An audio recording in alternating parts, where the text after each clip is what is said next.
Great, I can go first. Hello, I'm Carrie Esselman, and I am the Dementia Care Specialist for the Aging and Disability Resource Centers of Calumet County, Outagamie County, and Waupaca counties. And I'm Heather Fleck. I am one of the caregiver coaches that we have here in the Fox Cities with the RCI REACH program. RCI REACH, it's based out of the Rosalind Carter Institute for Caregivers. And it's a one-on-one support program for folks who are caring for a loved one with memory loss. Great, and I am Kristy Millar. I am a resource navigator with the Fox Valley Memory Project. And I'm Debbie Millar. I am the Dementia Care Specialist with the Oneida Nation. Wonderful. So we have a few questions that were submitted by people that registered. And so if you are here either on Facebook Live, you can put it in a comment, or if you're here in the Zoom, you can unmute yourself to ask a question. So we'll first give you a second. If anybody has any burning questions they want to ask right away, you can go ahead and do that. And then if not, we'll go ahead and go into the list.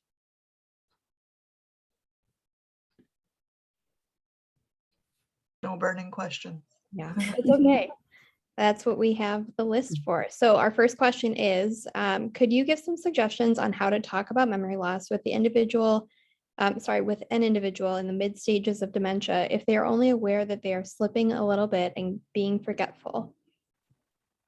Sure, I can take that one. So, I really think that this is a really sensitive topic and something that probably isn't a good idea to try to talk to them about their memory loss. I think that is going to most likely turn into kind of a traumatic discussion with them, really kind of causing them to kind of go through that grieving process over and over again, that something's not right with me. I'm not remembering things. I can't do things like I used to anymore. Instead of focusing on talking to them about their dementia, I think it's better to focus on talking to them about what they can do, and that we all forget things sometimes, and that's okay. We're here to help each other out. I think the less you make it a big deal, the more it preserves their dignity and helps them to really think about the things that they are able to help with and the things that they are able to do. And it just gives them that little bit more sense of control and being able to contribute to the world around them right now. And that's really what we want them to be able to do and feel like. So anybody else for that one? Yeah, actually, so and kind of to add on that, sometimes because of how the brain changes with different types of memory loss and dementia, someone might not be able to cognitively process what's happening to them. So sometimes it's a situation where we might be trying to tell someone and explain to them what's going on till we're blue in the face. But because of how the brain has changed, it just won't let someone be able to come to terms with that and accept that, which kind of to what Kristy said, can really just cause everybody a lot of angst. To piggyback again off that is, we always say to respond to the emotion. So what is that emotion that they're feeling, and validating that emotion. It must be really hard to feel this way. I'm so sorry. Is there anything I can do to help you?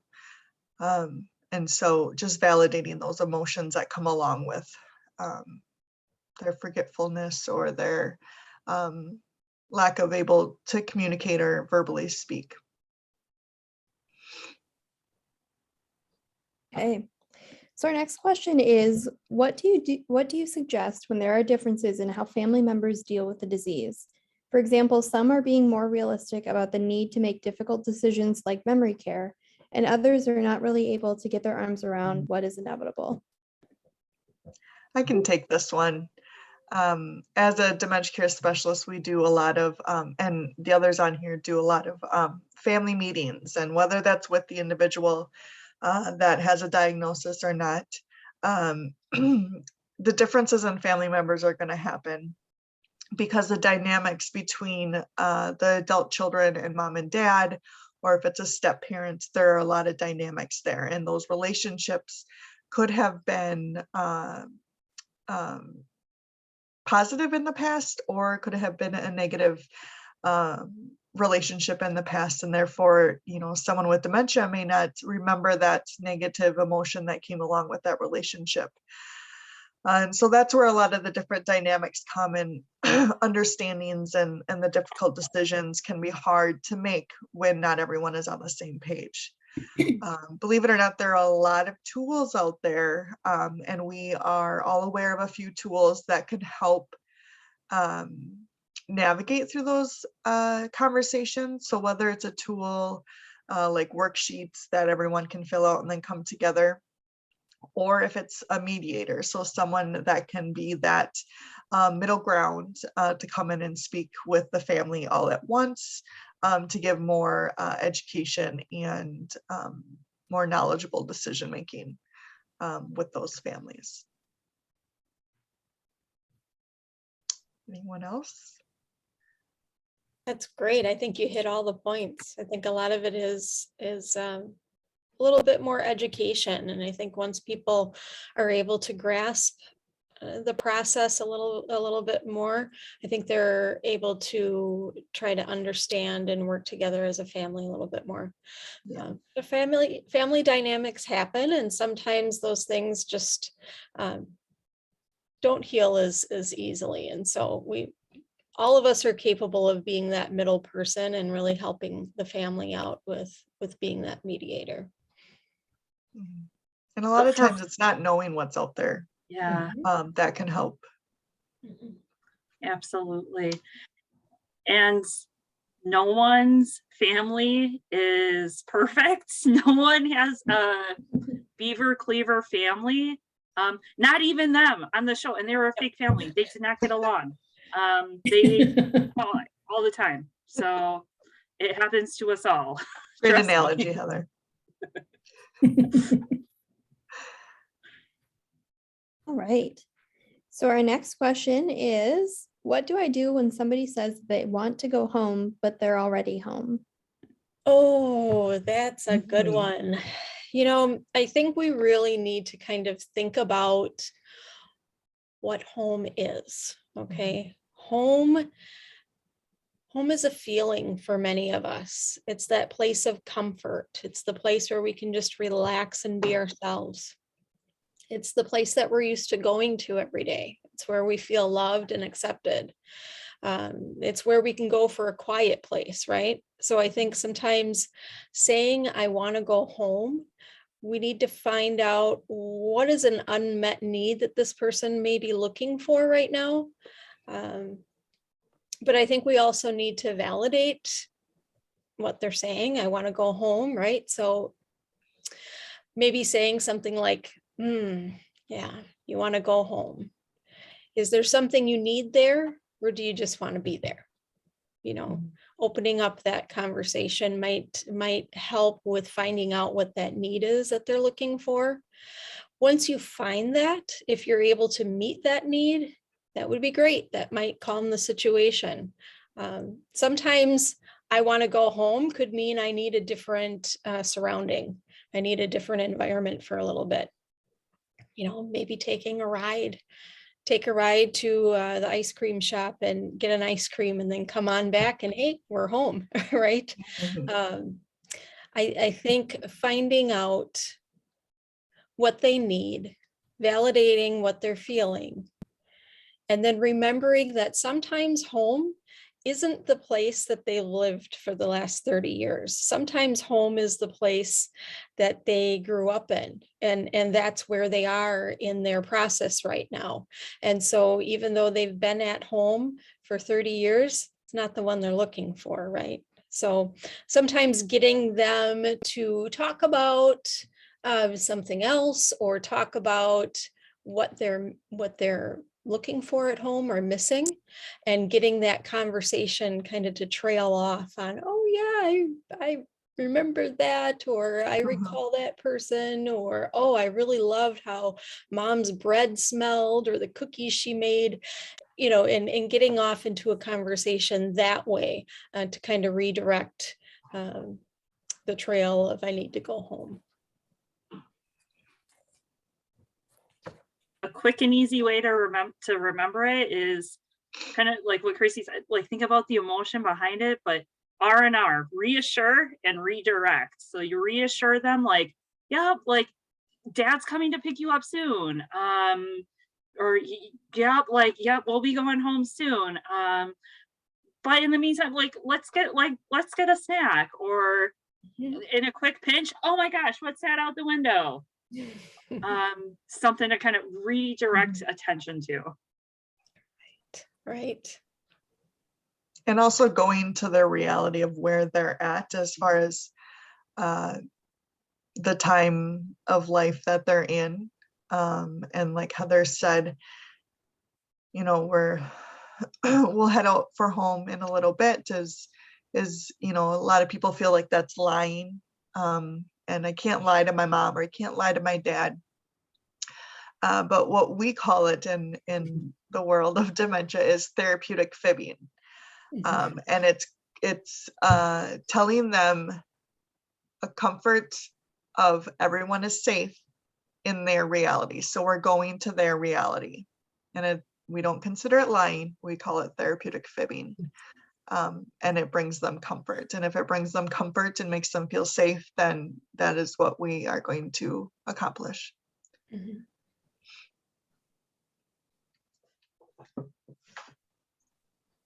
This is great. These are great questions. Yeah, they're really good questions. We actually have another one coming in from Facebook. So the question Awesome. is, how do you know if the person you're caring for is in pain? Mm. Ooh, that's a really good one.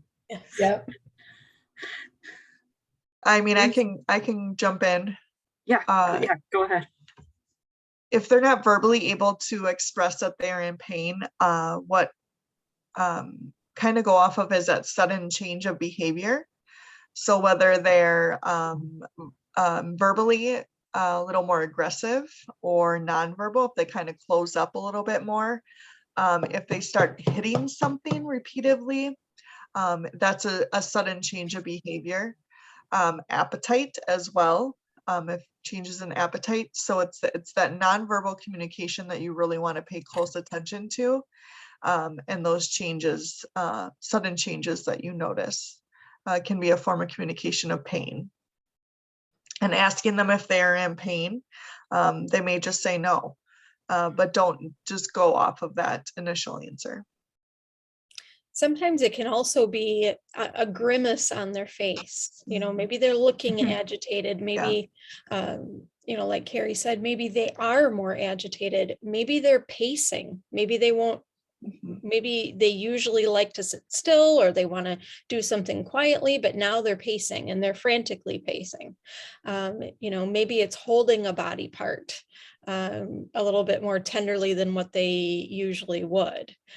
So really, like you had said, really paying attention to those nonverbal cues, body language. Good All question. right, thanks, guys.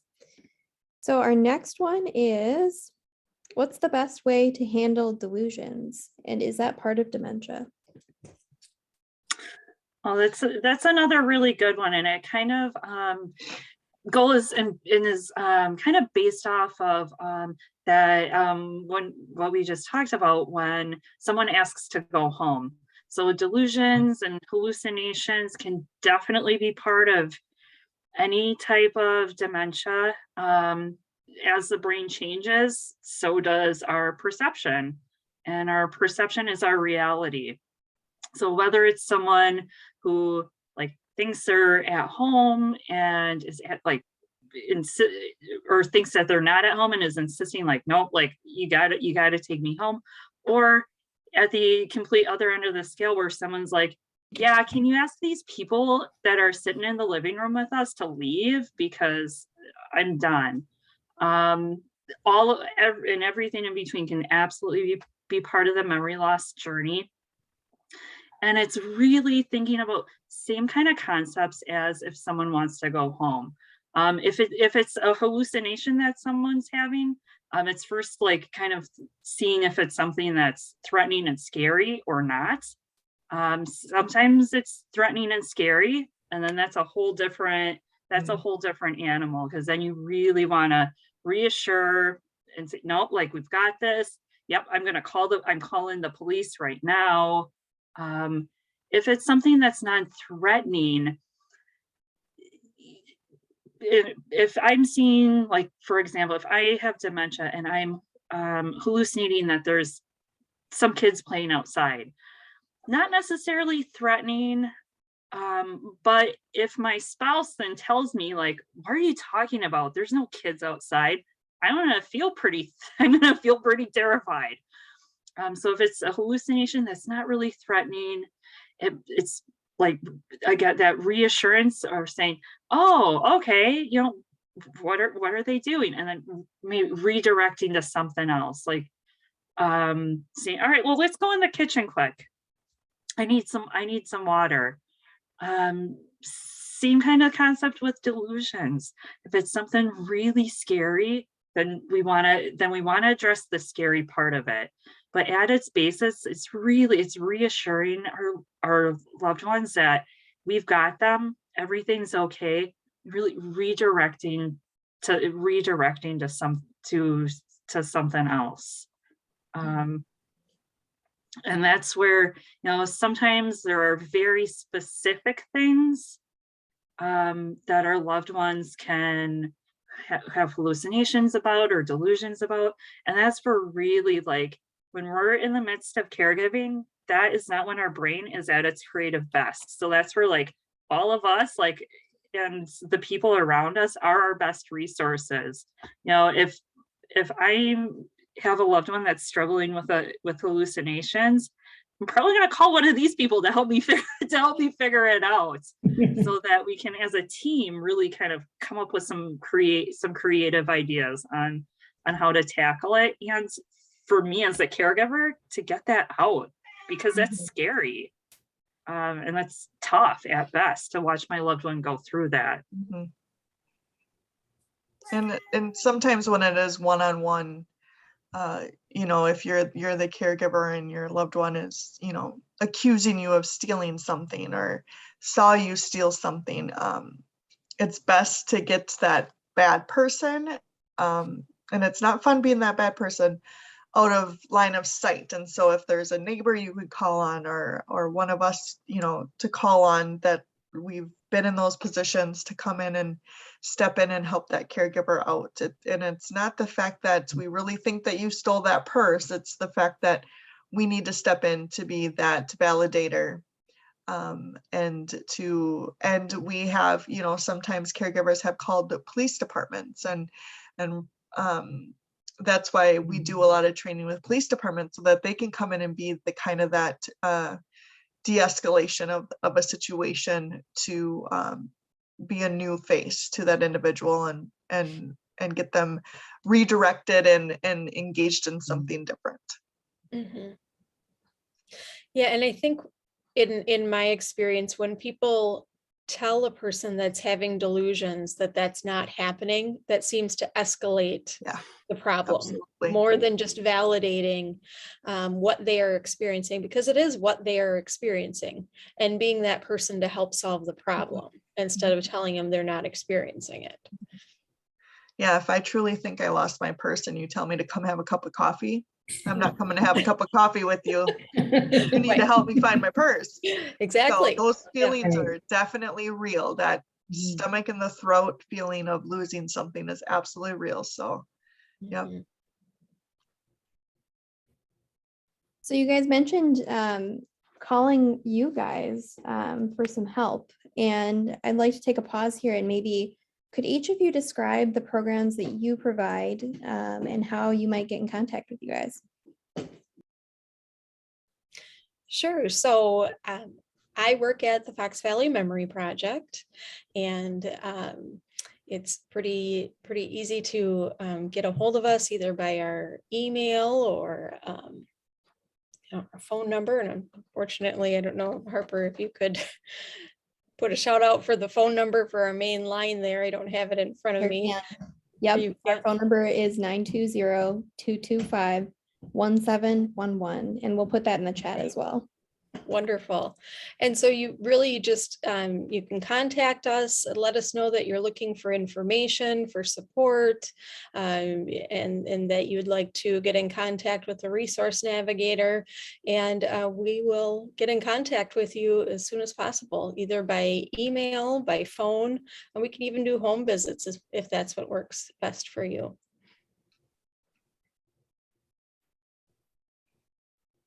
As for dementia care specialists, I can speak of Debbie as well.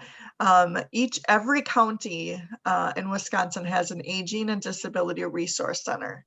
And that is a big one-stop shop for what you may need, to letting our information assistance specialists know what your need is, and then they will get you connected with myself or Debbie as a dementia care specialist, and we can help either navigate that care, or we can even get you connected with Kristy Millar at Fox Valley Memory Project or Heather Flick at Mosaic, the REACH program. And so it's almost a one-stop shop to get connected to these wonderful resources in the community. And we can also do home visits and be that navigator as well.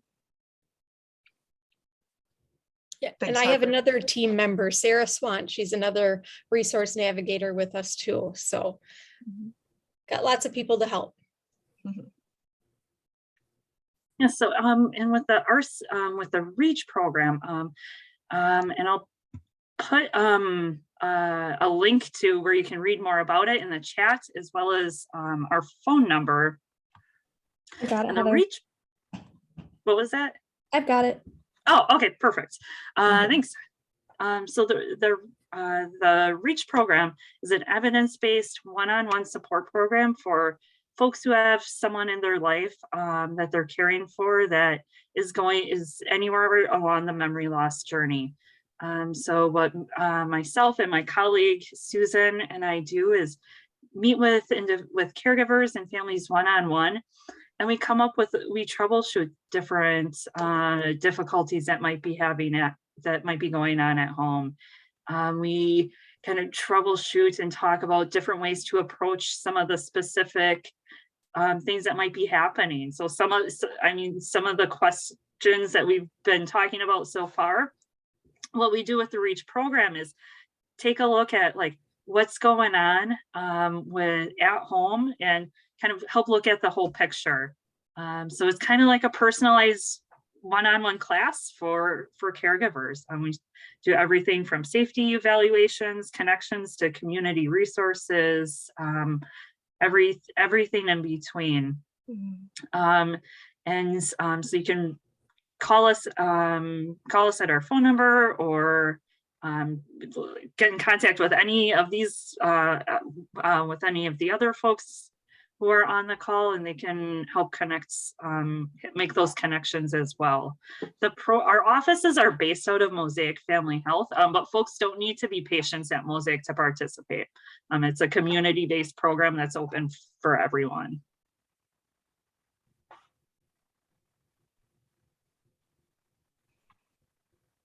And the thing too is these programs and resources are little to no cost. Oh yeah, that's a good point. They're all at no cost to anybody. So yeah. Perfect, thank you. All right, so my loved one isn't interested in doing anything anymore. How do I get them to do something?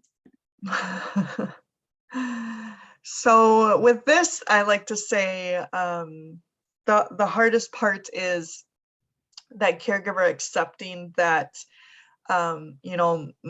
dad just used to be fished his whole life, and now he wants nothing to do with fishing. But is it the fact that he wants nothing to do with fishing, or he is worried about not being able to do what he used to do? And so adaptations to those hobbies for safety and for accessibility is one that you can do to help them get interested in it. Otherwise, it's accepting that they have changed. And so finding new hobbies, new activities, saying, mom would never do that. Mom would never come to a social gathering. Well, dementia changes people, and not only changes their personality, sometimes changes their taste buds. Mom would never eat tomatoes, and now that's all she wants to eat. It happens a lot. And so there are a lot of social opportunities in the Fox Valley, in Waupaca County, Winnebago County, all around this Northeast Wisconsin for individuals and caregivers that are navigating the disease. And so tapping into those resources and those social opportunities and just trying.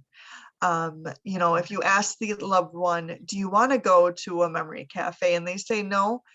Sometimes it's not even asking, it's just going for a drive and ending up there and seeing how they respond. Yes.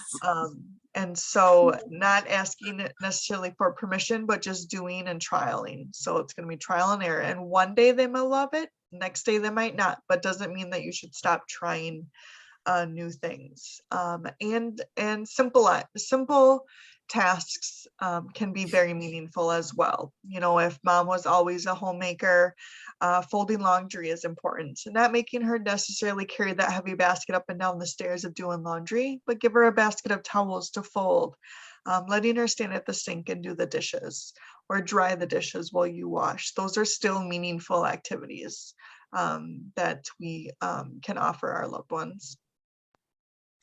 Absolutely. This is where the Fox Valley Memory Project, Yeah. ton of resources, everything from memory cafes to lunch meetups, a choir, everything. And it's about, like Carrie said, like that acceptance, like this is where we are now. This is how I can make these adjustments, and sometimes, and not asking permission, saying, let's go. Right. I think it's important to not ask those questions where no could be an answer. Instead of asking, do you want to, it's, hey, come on, let's go, it's going to be fun. And like Carrie said, end up there, try something new together. So. And some of those household tasks that Carrie talked about, folding the laundry, doing the dishes, don't get all excited if it's not perfect or the way you would do it. Let them do it. Let them do it. And, if that means that you take the towels and later you go refold them, well, so be it. But they think they're doing a great job. So, let them have it. And let them know they're doing a great job. Yep. Yeah, let them know. Wow, thank you. Oh, thank you. That really took a load off of me. I'm so glad that you're here to help. I think that sometimes dementia can rob people of that sense of purpose. And so anytime we can, let them know how much we appreciate what they're doing to help us, it gives them such a great sense of belonging and purpose, and they feel loved and needed. We all need a purpose. So make sure you're praising them a lot when they do help around the house or do a project with you. Yeah, that's a really good point, Kristy. Lots and lots of praise. One of the things that can be really common to co-occur with lots of types of memory loss is depression, which makes sense. If my world is changing and my reality is changing, yeah, I'm probably going to be pretty depressed about it. So that can also really inhibit my ability to want to do things, to want to participate. But if I have Kristy as my cheerleader saying, oh my gosh, you did an amazing job with those dishes. How'd you get them so clean? Thank you. That's such a big help. I mean, like, I'm doing the dishes more often. Maybe I'll do them again right now. Another thing is utilizing music. Music is so therapeutic, and a lot of times, well, with dementia, the part of the brain that kind of holds rhythm and music and song is one of the last things to be affected. And so music can be very enjoyable for an individual. So even just turning the radio on or dusting off those old records and putting them on, you'd be surprised on, individuals who are nonverbal because of what part of the journey they're in, and hear a song turns on and they can sing it word for word. It's pretty amazing. And it's a way that you can enjoy that moment with your loved one as well. A way to connect through music. And so I always challenge people, dust off those records or those CDs, or just turn on the radio to your favorite station. And that's another important thing. Put in music that they enjoyed. If they like country music, don't put on rock. But if they do like rock, put on some rock. So make sure that it's enjoyable to them. Because if you sit me in a room with opera music for an hour, I probably would get pretty agitated. So that's another important point. There is a great, there was a special that was on 60 Minutes, I think, not too long ago, with Tony Bennett and Lady Gaga that touches on that too. And if anybody who's on on this with us, or is seeing this later on, like, check it out. It's pretty powerful. Yes. All right, thank you. That was a lot of good information. So our next question is, what do I do when my loved one doesn't want to take a bath or shower? Ooh, another really good question, really common too. So if this is happening to you, rest assured, this is really common. Not just with memory loss, really common as we age too. And the strategies that we try with this can really be kind of person dependent. So it's kind of being that detective and thinking about what did this task usually look like in the past for my loved one. You guys can't see it right now, but I have super curly hair. Right. So if I have dementia and I wake up in the morning, I am going to need to wash my hair because it is a giant knot on top of my head. But I might not be able to say that. And someone might be like, oh, Heather, Heather will clean up later. I'm going to get super agitated. So if someone, trying to set someone up, set our loved ones up so that it's as congruent as it was in the past, but making those adaptations so that it makes sense for who they are right now. So I might not be able to comb through my hair. I might need someone to help me with that. Or I might not be able to sense the water temperature as easily. So I might need someone to help me with that. Or I might just think, I always take a shower in the morning. Why would I suddenly not take a shower now? I already did. I took my shower this morning. I'm not taking another one today. In that case, something like a daily schedule and a routine can be so helpful. Our loved ones might not always remember that routine, but we'll remember the rhythm, and it'll feel hopefully pretty comforting and pretty familiar.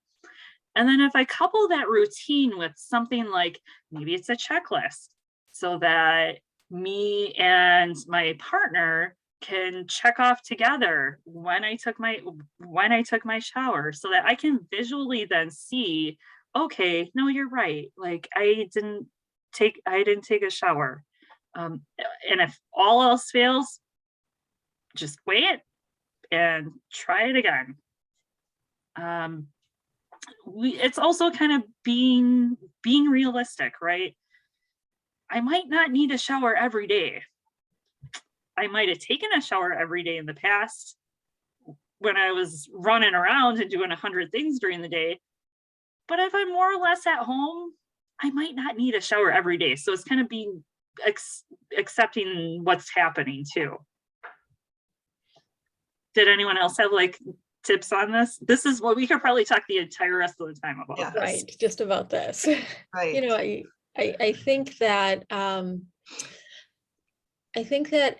as dementia progresses, sometimes just that feel of the water on your skin Yes. can actually be painful. So a shower, if I'm used to showering and now I don't like to shower anymore, that oversensory, that overstimulation of the water falling on me or feeling cold in the bathroom, and those are all things that we need to think about as our loved one is struggling with bathing, and really trying to prepare the area for them so that it is more comfortable. Maybe it's not a shower anymore. Maybe that is too overstimulating. Maybe it's a warm bath. And I'll be quite frank, there's going to be times where even a bath is something I'm going to fight you on, because that's where I am in my process. So is it more about getting clean, or is it about totally taking a bath? Okay, so if your loved one is really fighting you on taking that full shower or full bath, how about setting up a warm towel, warm soapy washcloth, and doing that, washing up at the sink?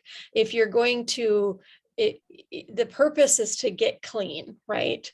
And so if you're really struggling with that, try that. That might be less invasive, because I can still have my modesty, I can still feel warm, and I can still feel like I'm in a little bit more control of the situation. So there's a lot that goes on with bathing that can get difficult as somebody progresses in their journey. And there's a lot of different tools that can help make that easier.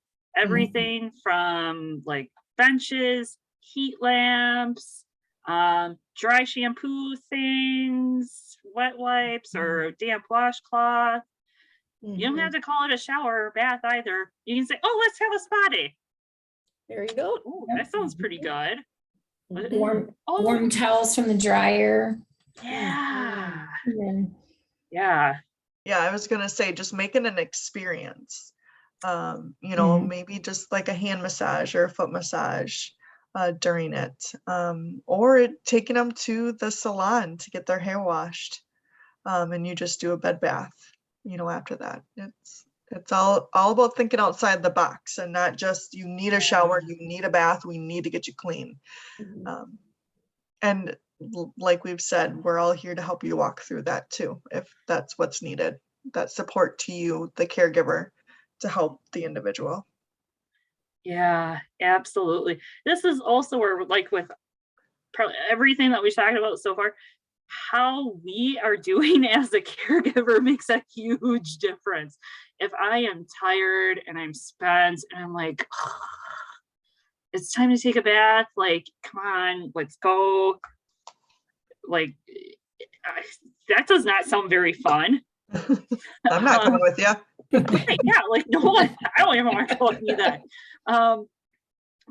But if I can, like, take a deep breath, kind of be in a different mindset about things, then I'm going to be able to kind of sell it, right? To join my loved one's reality a heck of a lot easier. So this is also where, with all of these things, how we're doing as a caregiver makes a huge, huge difference. And how we can, in the care that we can help provide for those around us. Yep. But we all can also help you with that, because that's like, that's the next one of these. We can all talk about how to take care of ourselves. Yeah. Yes. All right. So our next question is, how do I get my loved one to take their medication?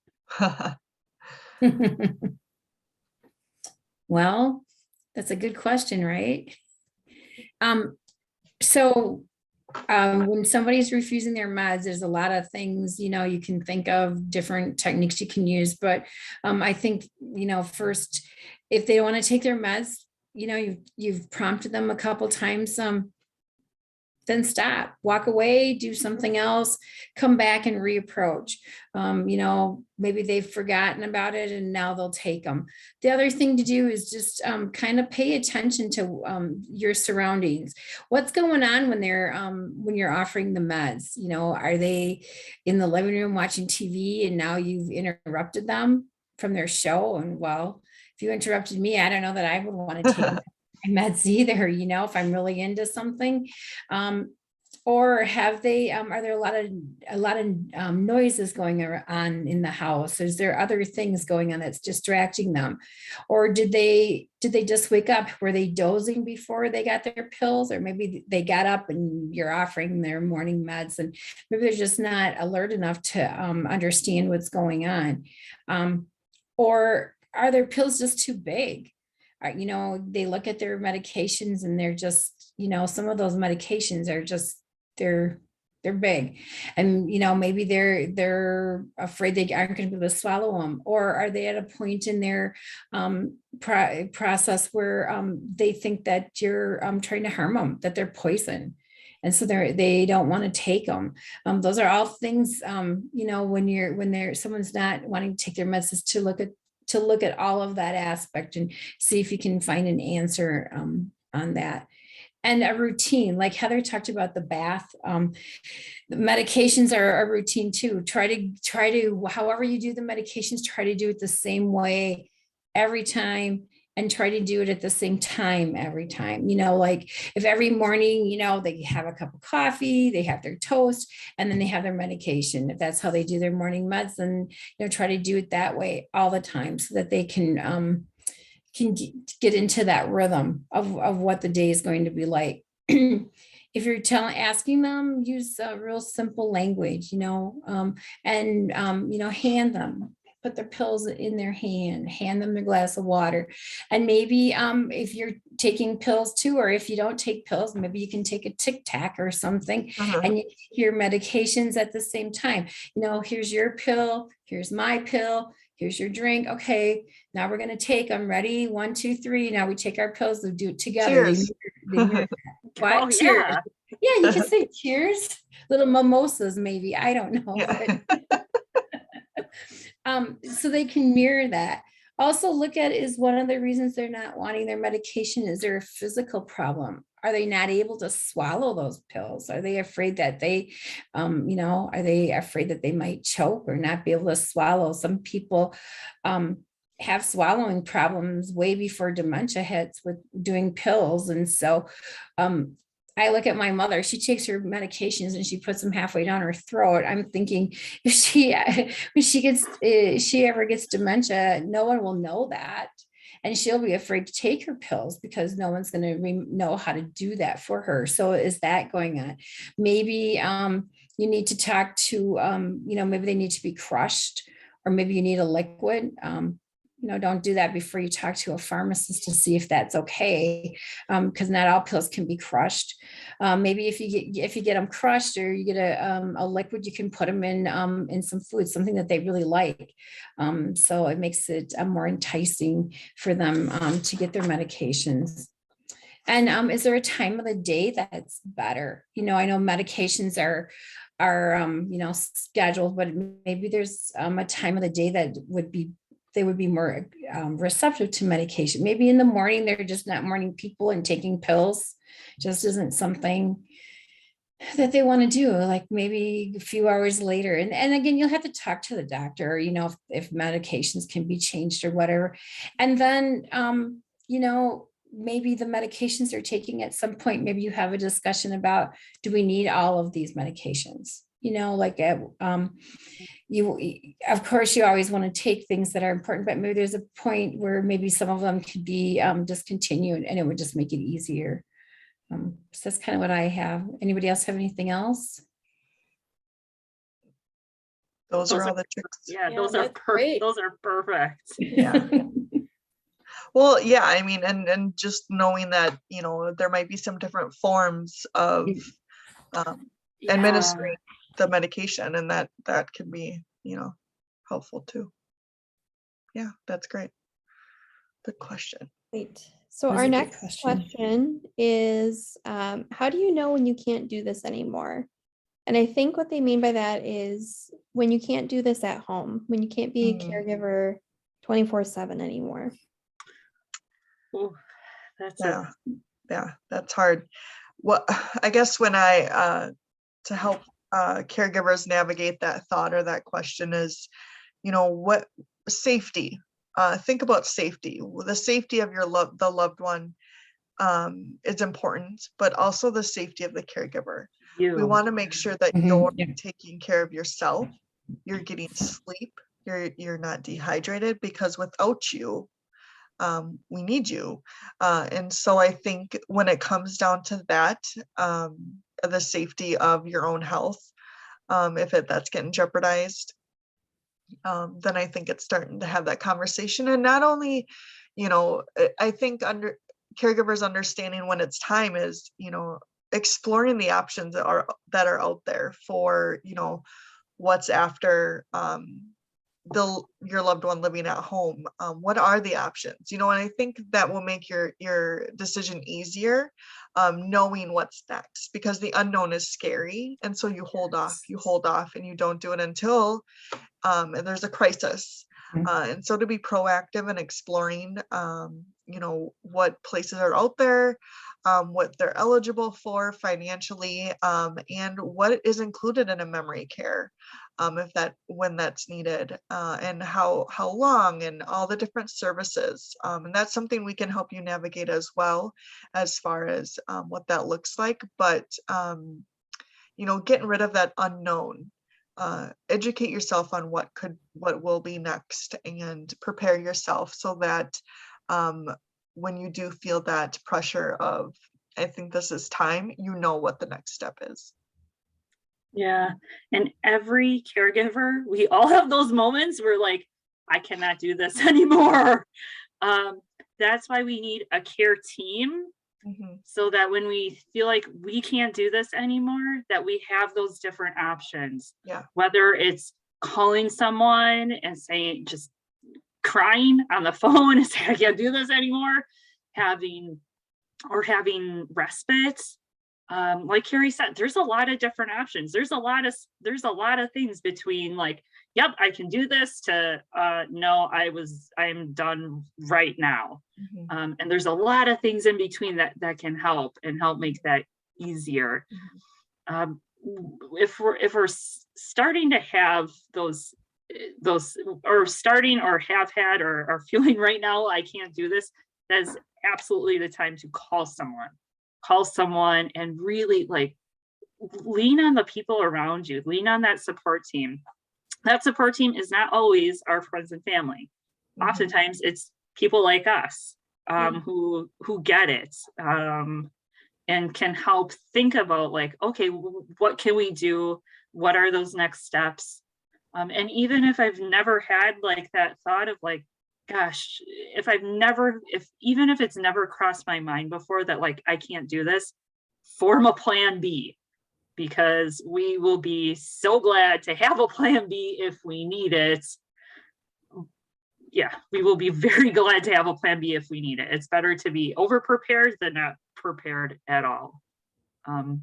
There's no magic answer though, if it's right or wrong. It's about how we're doing, and how we're doing as a caregiver. Like Carrie said, like our loved ones, like they 100% don't want us to put ourselves at jeopardy for them, but they can't always say that to us in those moments. So it's important that we're our own advocate too.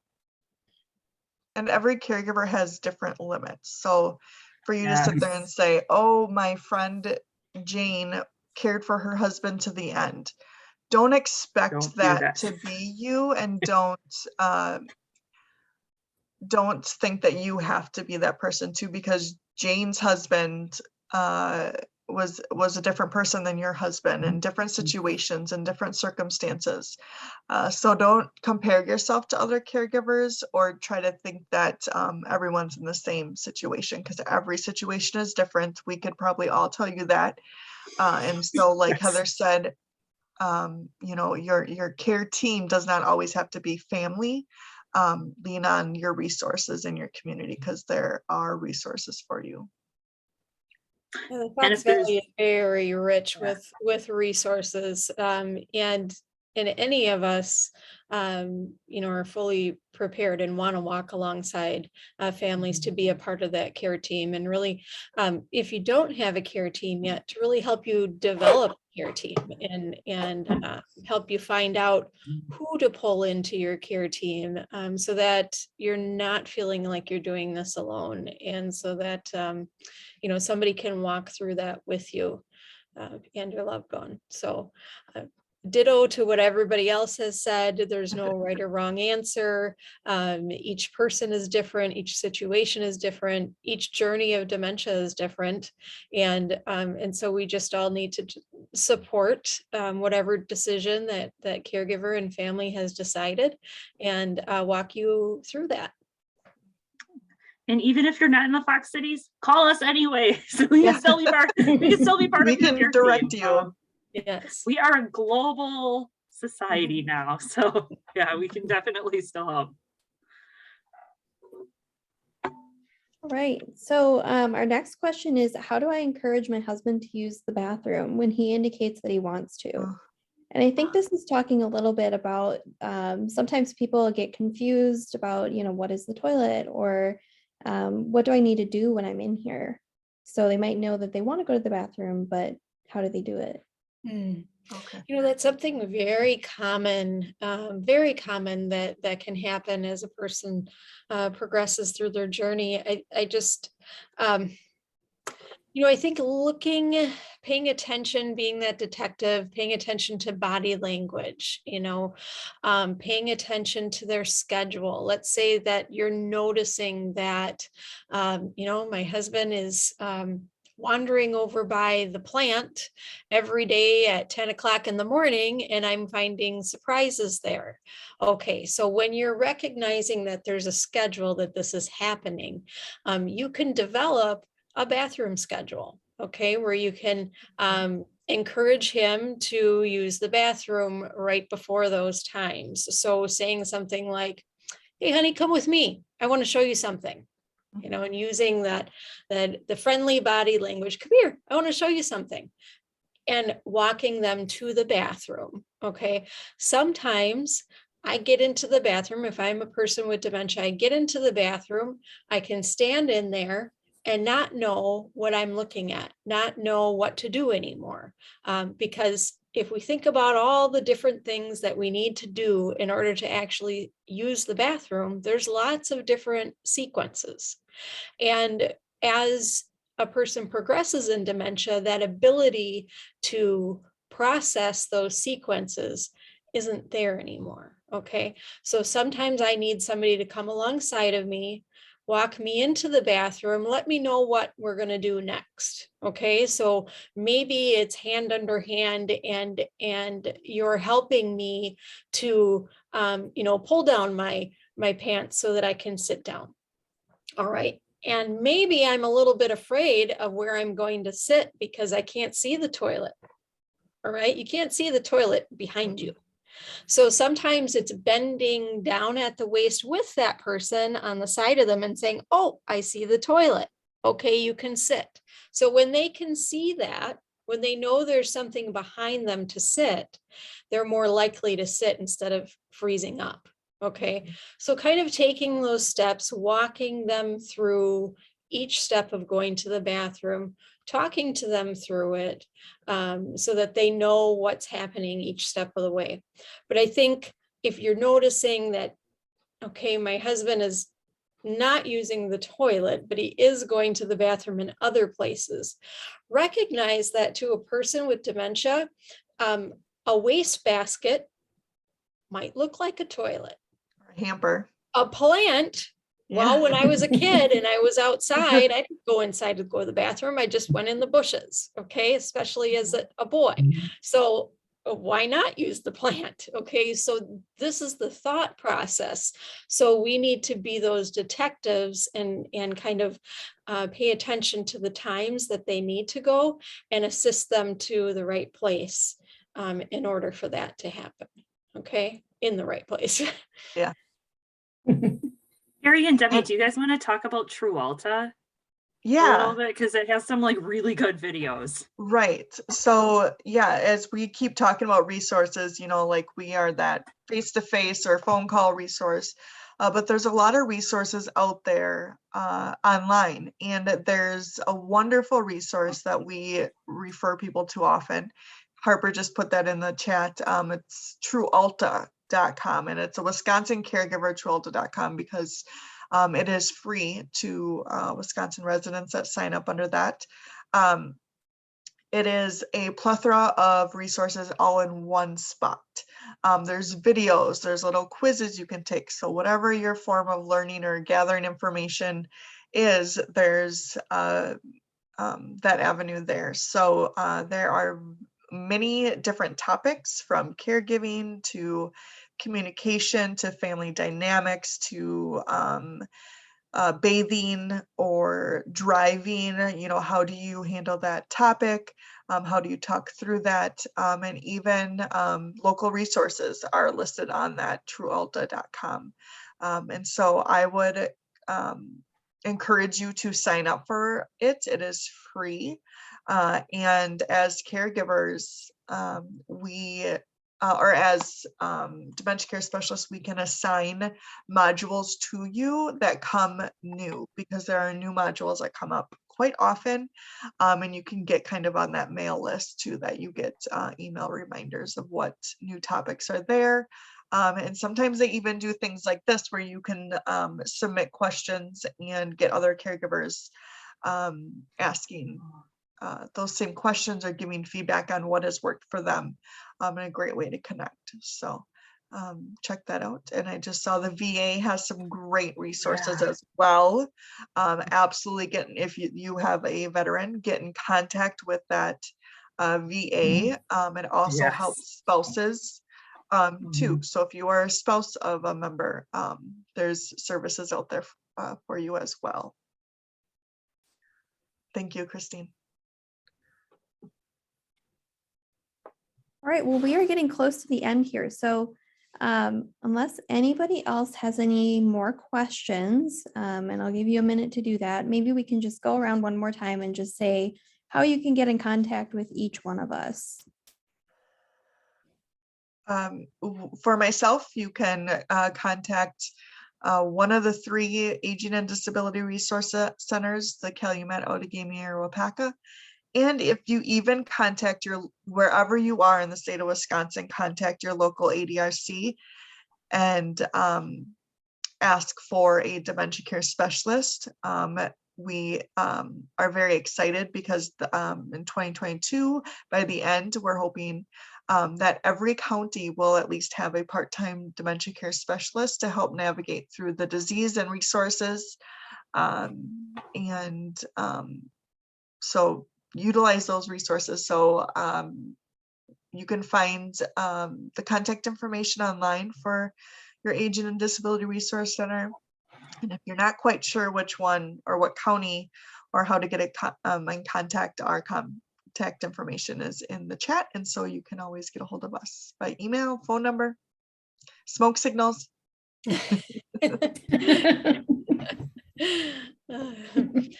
You can reach out to the Fox Valley Memory Project. Our number is in the chat here, but it is 920-225-1711, and just ask for a resource navigator or for information on Memory Link, and either myself or Sarah will be getting in contact with you. And again, we can help navigate the journey through dementia. We can help get you those resources and just be that support for you to walk through this with you.